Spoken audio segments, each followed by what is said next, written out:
Subscribe करिए हमारे channel target UP TET CTET को और बेल आइकन को दबाइए। हेलो फ्रेंड्स, मैं रेनू स्वागत करती हूँ आप सभी भावी अध्यापक एवं अध्यापिकाओं का आपके अपनी channel target UP TET CTET में। दोस्तों, आप लोगों ने फर्स्ट पेपर आरंभिक स्तर पर भाषा के पठन, लेखन एवं गणितीय क्षमता के विकास के अंतर्गत पूरा कंप्लीट एक चैप्टर पढ़ लिया है। एक चैप्टर पढ़ने के बाद आपको उसकी टेस्ट सीरीज भी मिली है और टेस्ट सीरीज आपको target UP TET CTET app पर मिलेगी। ऐप की लिंक आपको डिस्क्रिप्शन बॉक्स और कमेंट बॉक्स दोनों में मिल जाएगी। आप ऐप को डाउनलोड कर लीजिए। डाउनलोड करने के बाद आप कोर्स में जा करके आप डीएलएड 4th सेमेस्टर के कोर्स पर जब जाएंगे, डीएलएड 4th सेमेस्टर के कोर्स पर क्लिक करेंगे तो आपको वहां पर डीएलएड 4th सेमेस्टर का जो फर्स्ट पेपर है आरंभिक स्तर पर भाषा, इस पर आप क्लिक करेंगे तो सबसे पहले आपको इसके फर्स्ट चैप्टर के वीडियोस मिलेंगे। फिर वीडियोस के बाद आपको फर्स्ट चैप्टर का टेस्ट मिलेगा और फिर उसके बाद आपको पीडीएफ भी मिलेगी फर्स्ट चैप्टर की। तो इस तरीके से हमने कोर्स को बनाया है कि आसानी से आप सभी लोगों को हर चैप्टर के नोट्स मिल पाए, हर चैप्टर के वीडियोस मिल पाए, चैप्टर वाइज आपको सारी चीजें मिलेंगी। तो बहुत बहुत आसान बना दिया है हम लोगों ने आपके सभी सब्जेक्ट को। तो आप लोग सभी सब्जेक्ट के वीडियोस को भी देखिए और टेस्ट भी सॉल्व करिए।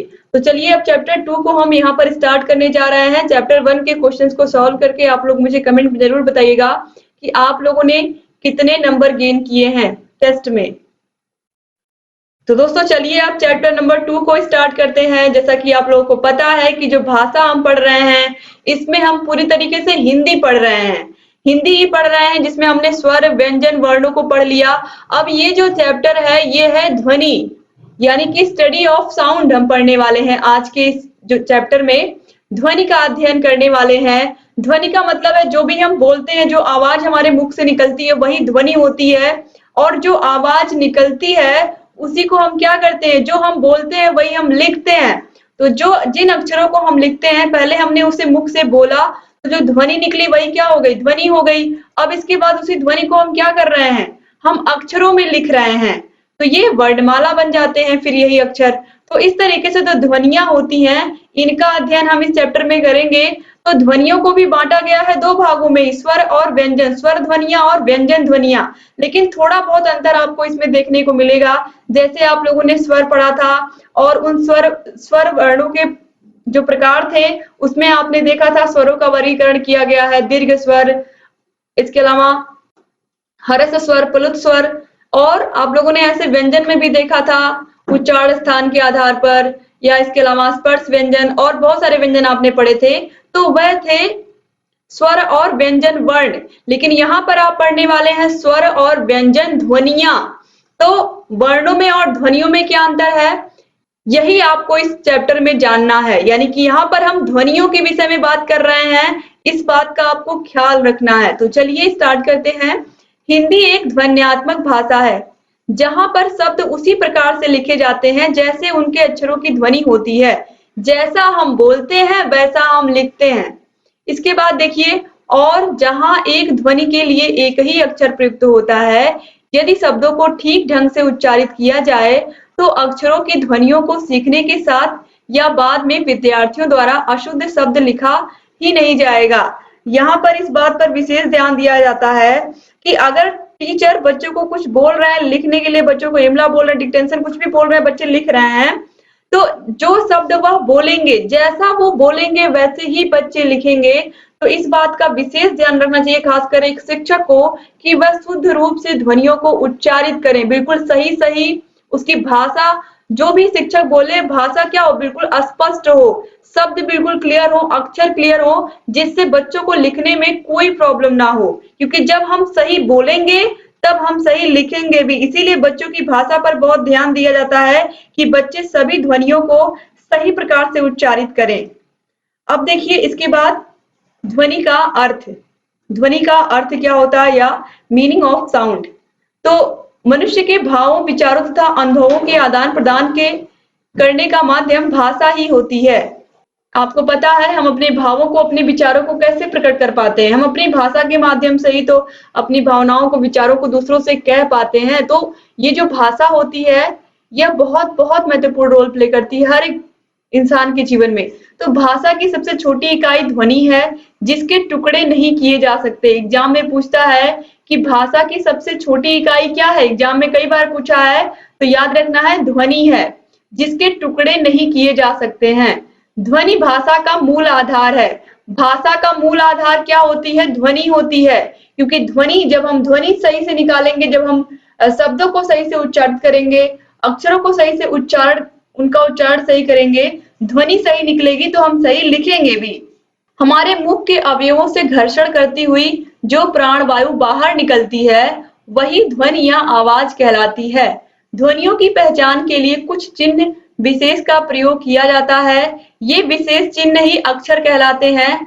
अक्षर को हम वर्ण भी कहते हैं। तो मैंने अभी आपको बताया है कि जो हमारे मुख से जो भी ध्वनि या आवाज निकलती है, उसे हमने कुछ चिन्ह दे दिया है। जैसे हम मुख से क बोल रहे हैं, तो हमने ये बता दिया है कि क ऐसे लिखा जाता है, इसको बच्चे क पहचान गए। हमारे मुख से ख ध्वनि निकली, तो हमने बच्चों को ये पढ़ा दिया है कि ख ऐसे होता है।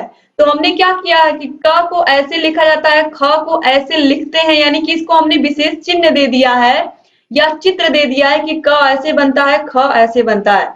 तो इस तरीके से हमने क्या किया है, हमने उस आवाज को, उस ध्वनि को एक संकेत के माध्यम से लिख दिया है। तो इसे हमने क्या कहा? अक्षर। अब देखिए ध्वनि के आवश्यक तत्व कौन कौन से होते हैं। ध्वनि के आवश्यक तत्वों में सबसे पहले अस्पष्टता। ध्वनि को बोलने में हमें इस बात का ख्याल रखना है कि जो भी हम अक्षर बोल रहे हैं, जिसका भी हम उच्चारण कर रहे हैं, वह उच्चारण बिल्कुल स्पष्ट हो। अस्पष्टता का होना ध्वनि श्रवण में अति आवश्यक है, क्योंकि यदि बालक में अस्पष्टता होगी तो सुनने वाला सुनकर उचित अर्थ ग्रहण कर सकेगा। यदि बोलने में स्पष्टता होगी तो सुनने वाला सुनकर उचित अर्थ ग्रहण कर सकेगा।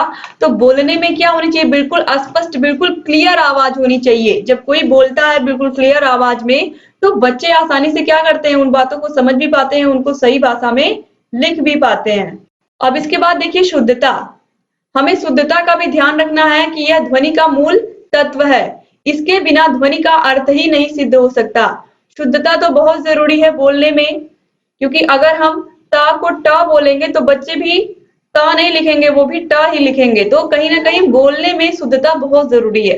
सार्थकता।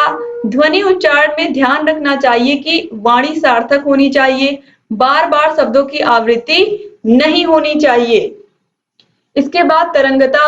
ध्वनि में आवश्यक आरोह अवरोह होना चाहिए। एक समान वाचन से श्रोता ऊब जाते हैं, यानी कि ध्वनि में आवश्यक आरोह और अवरोह होना चाहिए, यानी कि उतार चढ़ाव होना चाहिए। ऐसा नहीं कि बस हम एक ही स्वर में पढ़ते जा रहे हैं। जहां पर हमें अधिक जोर लगाने की जरूरत हो, फोर्स लगाने की, वहां पर हम इस तरीके से उस विषय को पढ़ाएं या इस तरीके से इंटरेस्टिंग बना करके पढ़ाएं कि बच्चों को भी इंटरेस्ट आए। अब यहाँ से ये मेन चैप्टर स्टार्ट हो रहा है, ध्वनियों का वर्गीकरण। मोस्ट इंपॉर्टेंट, सिर्फ आपके डीएलएड के लिए ही नहीं, यूपी टेट के लिए भी, सुपर टेट के लिए भी, सी टेट के लिए भी। तो आप लोग ध्वनियों का वर्गीकरण, जैसे हमने वर्णों का वर्गीकरण पढ़ा है, स्वर और व्यंजन, वैसे ही ध्वनियों का भी वर्गीकरण किया गया है, व्यंजन ध्वनियां और स्वर ध्वनियां और व्यंजन ध्वनियां। तो यहाँ पर भी हम ऐसे ही पढ़ेंगे, लेकिन आपको विशेष ध्यान देना है कि स्वर वर्ण और व्यंजन वर्ण अलग है और स्वर ध्वनियां और व्यंजन ध्वनियां अलग हैं। सारी वर्णमाला की चीजें वही हैं, लेकिन यहाँ पर आपको वर्गीकरण थोड़ा डिफरेंट दिखेगा। तो आप लोग मिक्स मत करिएगा, जो आपने पिछले चैप्टर में पढ़ा है चीजों को, इसमें मत मिक्स करिएगा, ठीक है। तो इस बात का ख्याल रखिएगा और बहुत ध्यान से इसको पढ़िएगा। अगर ध्यान से आप नहीं पढ़ेंगे तो आप समझ नहीं पाएंगे, और ये सभी चीजें आपको याद होनी चाहिए, तभी आप एग्जाम में इसका आंसर कर पाएंगे। तो चलिए स्टार्ट करते हैं। देखिए, ध्वनियों का सबसे अधिक प्रचलित और प्राचीन वर्गीकरण स्वर तथा व्यंजन है। तो स्वर, सबसे पहले हम वॉवेल के विषय में पढ़ेंगे। प्रसिद्ध भाषा शास्त्रियों में स्वीट, पालपामी की इस परिभाषा को जोन्स आदि बहुत से विद्वानों ने इस स्वर की परिभाषा को स्वीकार किया है। प्रसिद्ध भाषा शास्त्रियों में स्वीट, पालपामी, जोन्स आदि बहुत से विद्वानों ने स्वर की इस परिभाषा को क्या किया है? स्वीकार किया है। तो स्वर ध्वनियां किन्हें कहते हैं? स्वर वह घोष ध्वनि है, कभी कभी अघोष है, जिसके उच्चारण में हवा अबाध गति से मुख विवर से निकल जाती है। तो स्वर वह घोष ध्वनियां हैं जिनके उच्चारण में हवा अबाध गति से मुख विवर से निकल जाती है। घोष ध्वनियां हैं, यानी कि इनको बोलने में किसी प्रकार की कोई समस्या नहीं होती है। बिल्कुल जो नाद है वह बिल्कुल क्लियर होता है, हम कह सकते हैं। और इनके उच्चारण में जो हवा होती है वो अबाध गति से मुख से बाहर निकल जाती है। तो इन वर्णों को हम या इन ध्वनियों को हम क्या कहेंगे? इन ध्वनियों को हम कहेंगे स्वर ध्वनियां। ऐसी ध्वनियां वह स्वर ध्वनियां वह ध्वनियां होती हैं जिनके उच्चारण में हवा अबाध गति से यानी कि बहुत तेज गति से मुख से बाहर निकल जाती है। तो देखिए, स्वरों के उच्चारण में भीतर से आती हवा के रास्ते में कोई रुकावट नहीं होती है। मुख विवर में हवा गूंजती हुई बिना अवरोध के निकलती है। स्वरों का उच्चारण स्वतंत्र रूप से किया जाता है। यानी कि जब इन वर्णों को हम बोलते हैं, स्वर व्यंजन स्वर तो आपको पता ही है कौन कौन से वर्ण हैं। तो जब हम इनको बोलते हैं तो जो हवा है वह उसके रास्ते में कोई रुकावट नहीं पड़ती है, वह सीधे मुख से गूंजते हुए जो हवा होती है वो बिना अवरोध के बाहर निकल जाती है।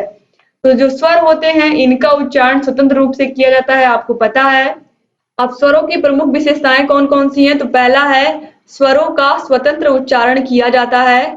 इसके बाद है सभी स्वर अक्षरिक होते हैं, सभी स्वर अल्प प्राण होते हैं और सभी स्वर घोष वर्ण होते हैं।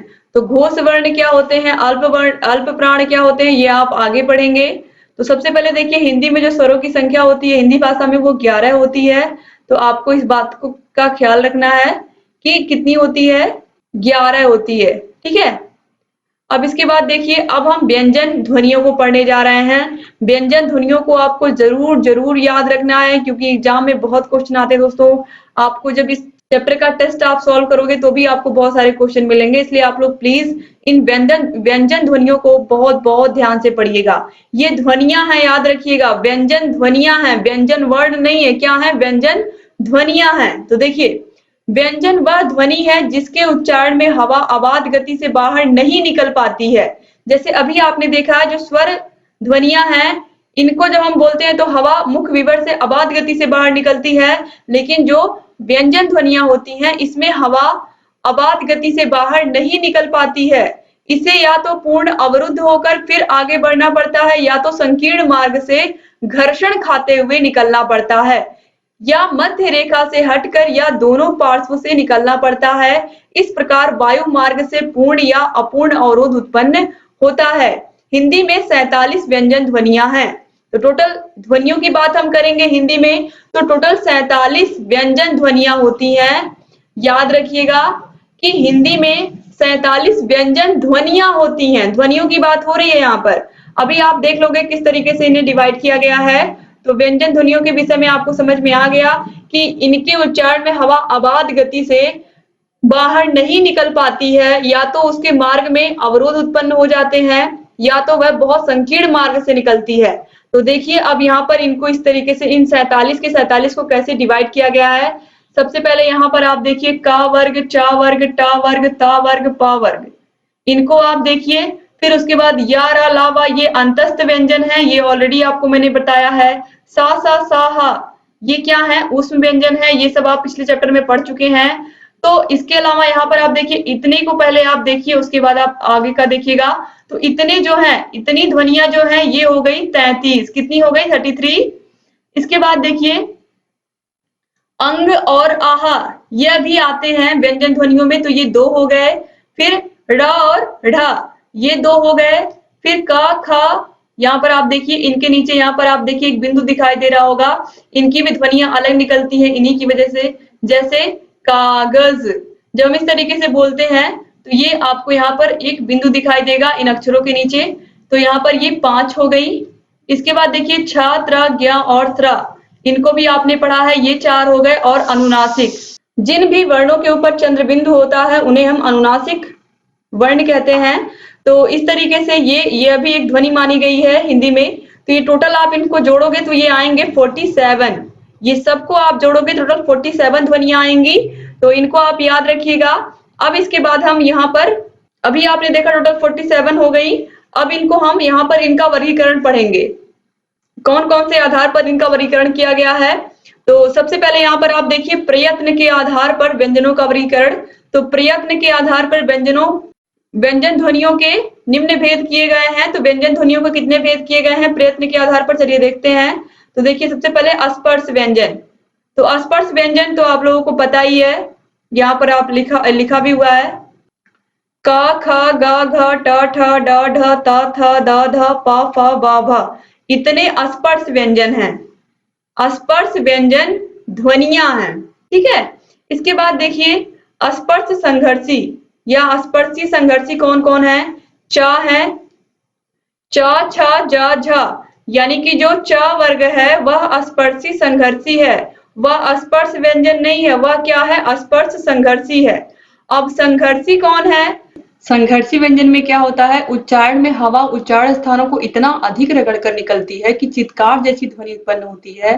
संघर्षी व्यंजन फ, ब, स, ज, श, ग, ख, ग तथा घ होते हैं। तो याद रखिएगा आप, ये सब संघर्षी व्यंजन हैं। इसके बाद आते हैं अनुनासिक व्यंजन। तो अनुनासिक व्यंजन में आप देखिए अंगा, इया, अणा, न, म, ये अनुनासिक व्यंजन हो गए। फिर पार्श्विक व्यंजन। पार्श्विक व्यंजनों के उच्चारण में मुख द्वार बीच में बंद होने से हवा दोनों ओर से निकल जाती है, जैसे कि ल क्या है? पार्श्विक व्यंजन है। इसके बाद लुंठित व्यंजन। लुंठित व्यंजनों के उच्चारण में जीभ की नोक को बेलन की तरह लपेट कर या लुंठन द्वार तालु का स्पर्श कराकर यह ध्वनि उत्पन्न होती है। ये दोनों बहुत बहुत इंपॉर्टेंट है। पार्श्विक व्यंजन ल होता है केवल, और लुंठित व्यंजन र होता है। तो ये दोनों ही आप प्लीज याद रखिएगा, पार्श्विक व्यंजन ल और लुंठित व्यंजन र। अगर लुंठित है तो र आएगा, अगर पार्श्विक है तो ल आएगा। जैसे ही लुंठित आएगा आपको दिमाग में रखना है कि ल नहीं है, र है। लुंठित में ल नहीं है, क्या है? र है, और पार्श्विक में ल है। अब इसके बाद देखिए अर्ध व्यंजन। अर्ध व्यंजन उत्क्षिप्त व्यंजन आपने पढ़ा था पिछले चैप्टर में, ड़ और ढ, इन्हें ही हम क्या कहते हैं? अर्ध व्यंजन कहते हैं। जब हम ध्वनि पढ़ते हैं, ध्वनि में इन्हें हम अर्ध व्यंजन कहते हैं, ड़ और ढ को। फिर अर्ध स्वर है। तो अर्ध स्वर में श्रुत ध्वनियां हैं जो एक प्रकार से स्वर और व्यंजन के बीच में हैं। यद्यपि इनका झुकाव व्यंजन की तरफ अधिक होता है, तो इन्हें हम अर्ध स्वर ध्वनियां कहते हैं। ये य और व है, य और व को हम क्या कहते हैं? अर्ध स्वर ध्वनियां। अब स्वर तंत्रियों के आधार पर वर्गीकरण यहाँ पर किया गया है। स्वर तंत्रियों के आधार पर अभी आपने प्रयत्न के आधार पर यहाँ पर देखा है व्यंजनों का वर्गीकरण, व्यंजन ध्वनियों का। अब आप यहाँ पर स्वर तंत्रियों के आधार पर वर्गीकरण को देखने वाले हैं। तो स्वर तंत्रियों के आधार पर जो वर्गीकरण किया गया है वह दो किया गया है, घोष वर्ण और अघोष वर्ण। तो सबसे पहले हम अघोष देखेंगे, फिर हम घोष को देखेंगे। अघोष हम क्यों देखेंगे, इसका रीजन है, चलिए देखते हैं। जिन वर्णों के उच्चारण में केवल नाद का प्रयोग नहीं होता है उन्हें अघोष वर्ण कहते हैं। इनको बोलने में केवल श्वास का उपयोग होता है, यानी कि अघोष वर्ण जो होते हैं इनमें किसी प्रकार का घोष या ध्वनि या नाद उत्पन्न ही नहीं होता है, इसीलिए इन्हें अघोष कहते हैं। यानी कि ये घोष नहीं होते हैं, ये क्या होते हैं? अघोष होते हैं। इनको बोलने में नाद या घोष उत्पन्न नहीं होता है, बल्कि क्या होता है? केवल सांस निकलती है या केवल सांस का उपयोग होता है इन वर्णों के उच्चारण में, इन ध्वनियों के उच्चारण में। तो इनकी संख्या कितनी है? 13 है, जो कि इस प्रकार है। तो अघोष को भी हम पढ़ रहे हैं, फिर हम घोष को पढ़ेंगे। इसका रीजन क्या है देखिए, क ख च छ ट ठ त थ प फ और तीनों सा, यही होते हैं अघोष। तो याद क्या रखना है? अघोष एक दोष, ये ट्रिक है। ट्रिक क्या है? अघोष एक दोष, अघोष एक दोष। अगर अघोष व्यंजन आपको याद रहेंगे, सिर्फ अघोष सिर्फ इतने ही हैं, केवल 13, और इन 13 में आसानी से आप इन 10 को तो ऐसे याद कर सकते हैं, और फिर ये 3। तो आप देखिए इन 10 को तो आसानी से आपको याद रहेंगे। ये सभी वर्णों के पहले और दूसरे वर्ण हैं। क ख, आप देखिए सभी वर्गों के पहले और दूसरे वर्ण है। क क्या है? पहला, और ख क्या है? दूसरा। इस तरीके से आप देखिए क वर्ग में पहला वर्ण क आता है और दूसरा वर्ण ख आता है। ऐसे ही च वर्ग में च छ, ट वर्ग में ट ठ, त वर्ग में त थ और प वर्ग में प फ। ये पहले और दूसरे वर्ण हैं अपने सभी वर्गों में ये। तो देखिए अघोष एक दोष, एक मतलब यहाँ पर जो पहला व्यंजन होगा वह क्या हो जाएगा? अघोष हो जाएगा, और दूसरा व्यंजन भी अघोष हो जाएगा। तो अघोष एक दोष, एक दो यानी कि पहला और दूसरा व्यंजन ये क्या होंगे, अघोष होंगे सभी वर्गों में। और ये तीनों सा, तो ये तीनों सा को याद रखना है और ये एक दो को याद रखना है। नंबर एक दो, एक दो यानी कि का खा चा छा टा ठा ता था पा फा, एक और दो नंबर पर जितने भी वर्ण आते हैं अपने अपने वर्गों में वे, और ये तीनों सा। तो ये अघोष एक दोष, एक और दो। तो अघोष में कौन कौन आता है, एक और दो और तीनों सा। तो अघोष आपको समझ में आ गया। अब इन वर्णों को छोड़ करके जितने भी वर्ण बचे हैं सब क्या हो जाएंगे, सब घोष हो जाएंगे। तो चलिए अब घोष को देखते हैं। अघोष आपको समझ में आ गया होगा। तो घोष वर्ण जिन वर्णों के उच्चारण में एक प्रकार का कंपन, नाद, आवाज या घोष उत्पन्न होती है, हिंदी में इन वर्णों को हम घोष वर्ण कहते हैं, यानी कि एक प्रकार की नाद या घोष उत्पन्न होता है। तो इन वर्णों को हम क्या कहते हैं, घोष वर्ण। इनकी संख्या 31 है, यानी कि 13 और 31, 1 3 3 1। तो 1 3 अभी आपने पढ़ लिया, 13 अब आप 3 1 को पढ़ने जा रहे हैं। तो चलिए 31 को हम कैसे देखेंगे, इसको भी हम ट्रिक से ही समझेंगे आसानी से, ये भी समझ में आ जाएगा। जिनको अघोष समझ में आ गया उनको घोष भी समझ में आ जाएगा। तो देखिए अभी यहाँ पर आपको जितने भी स्वर दिख रहे हैं सब स्वर क्या हैं, सब स्वर घोष हैं। अभी स्वर की परिभाषा आपने देखी थी, उसमें घोष ध्वनियां बात की गई थी। तो घोष सभी स्वर क्या होते हैं, घोष होते हैं। सबसे पहले तो आप ये याद रखिए। अब उसके बाद स्वरों को छोड़ करके यहाँ पर देखिए, का खा को आपने वहां देखा था पहले और दूसरे को छोड़ करके तीसरे, चौथे और पांचवें वर्ण। तो तीसरे, चौथे और पांचवें वर्ण सभी वर्गों के ग घ अंगा च छ इय ड ढ अण द ध न ब फ ब भ म और या रा लावा और हा, इनको आपको याद रखना है, या रा लावा हा। और ये 3 4 5 तीसरे, चौथे और पांचवें नंबर पर जो वर्ण आते हैं सभी वर्गों में, और या रा लावा हा, ये सब क्या हो जाएंगे, घोष हो जाएंगे, घोष व्यंजन। और इसके अलावा जो स्वर हैं, यहाँ पर घोष स्वर कितने हैं, सभी स्वर क्या हैं, घोष हैं। तो सभी स्वर तीसरे, चौथे, पांचवें वर्ण और या रा लावा हा, यही क्या हो जाएंगे, घोष वर्ण हो जाएंगे। लेकिन अगर आपको अघोष खाली याद है, केवल अघोष, इसमें कुछ रटना नहीं है, अघोष आपने पढ़ लिया कि पहला, दूसरा और सा तीनों सा, पहला, दूसरा और पांचों वर्गों में का वर्ग, च वर्ग, ट वर्ग, ता वर्ग, पा वर्ग, पहले दूसरे वर्ण अघोष एक दोष, एक और दोष। तो एक आप देखिए इस तरीके से, और दो मतलब दोष। तो अघोष एक दोष, एक दो, एक दो, एक दो नंबर आपको याद रखना है कि एक और दो नंबर पर जो भी वर्ण आएंगे वो अघोष होंगे।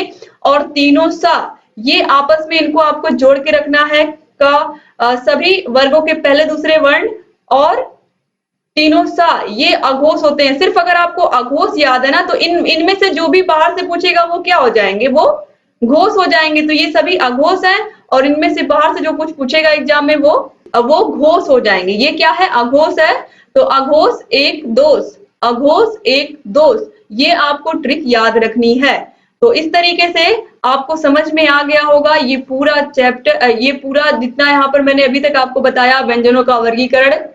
यहाँ पर घोष के आधार पर भी आपने पढ़ लिया, प्रयत्न के आधार पर भी पढ़ लिया, और जितने प्रकार है अभी अल्प प्राण, महाप्राण, इन सभी के विषय में भी आपको पढ़ना है। तो अघोष एक दोष, सिर्फ इतनी बात अगर आप याद रखोगे, ये ट्रिक अघोष एक दोष और तीनों सा तीनों शा, तो इस तरीके से आपको अघोष और घोष में कभी कंफ्यूजन ही नहीं होगी। और बाकी सारे स्वर घोष हैं, ये तो अभी आपने देख ही लिया है। तो इस तरीके से दोस्तों उम्मीद करती हूँ कि आज की वीडियो भी आपको समझ में आई होगी। अगर समझ में आई है तो वीडियो को लाइक करके जाइएगा, और अच्छे प्यारे प्यारे कमेंट्स करना आप लोग मत भूला करिए। और अगर अभी तक आपने चैनल को सब्सक्राइब नहीं किया है तो प्लीज सब्सक्राइब कर दीजिए, और घंटी का निशान भी बगल में होगा, उसको भी प्रेस कर दीजिएगा, ताकि जो भी नई वीडियोस हम बनाते हैं उसका नोटिफिकेशन आपके पास समय से जाए और आप हमारे सभी वीडियोस को ऐसे ही देखते रहें। उम्मीद करती हूँ कि आप ऐसे चैनल से बने रहेंगे। और दोस्तों target UP TET CTET app पर जा करके आप लोग फर्स्ट चैप्टर का टेस्ट जरूर दीजिएगा, और मुझे बताइएगा कि आपने कितने मार्क्स गेन किए हैं। इसी वीडियो के नीचे कमेंट बॉक्स में आप बता सकते हैं, और यहाँ आई बटन पर क्लिक करके आपको सभी वीडियोस की लिंक मिल जाएगी। फर्स्ट पेपर से लेकर के सभी पेपर के आपको वीडियोस, सभी पेपर के आपको वीडियोस, सभी सब्जेक्ट के आपको पेपर, सभी सब्जेक्ट के आपको वीडियोस मिल जाएंगे। डिस्क्रिप्शन बॉक्स और कमेंट बॉक्स में भी आपको सभी सब्जेक्ट की वीडियोस मिलेंगी। सभी सब्जेक्ट के आपको अच्छे से, आसानी से पूरी प्लेलिस्ट मिल जाएगी आपको। तो डिस्क्रिप्शन बॉक्स और कमेंट बॉक्स में जाकर के आप सभी वीडियोस को देखिए और अपनी तैयारी को बेहतर बनाइए और नोट्स बनाते हुए चलिए। और पीडीएफ आपको target UP TET CTET app पर मिलेगी, ऑलरेडी मैंने बता दिया है। दोस्तों उम्मीद करती हूँ ये वीडियो भी आपको पसंद आई होगी और आप ऐसे चैनल से बने रहेंगे और सभी वीडियोस को देखते रहेंगे। एक बार फिर से आप सभी भाई बहनों का बहुत बहुत शुक्रिया वीडियो को पूरा देखने के लिए। मिलते हैं नेक्स्ट वीडियो में, तब तक अपना ख्याल रखिएगा और कमेंट करके बताना मत भूलिएगा कि आज की क्लास आपको कैसी लगी है। तो दोस्तों मिलते हैं नेक्स्ट वीडियो में। जय हिंद।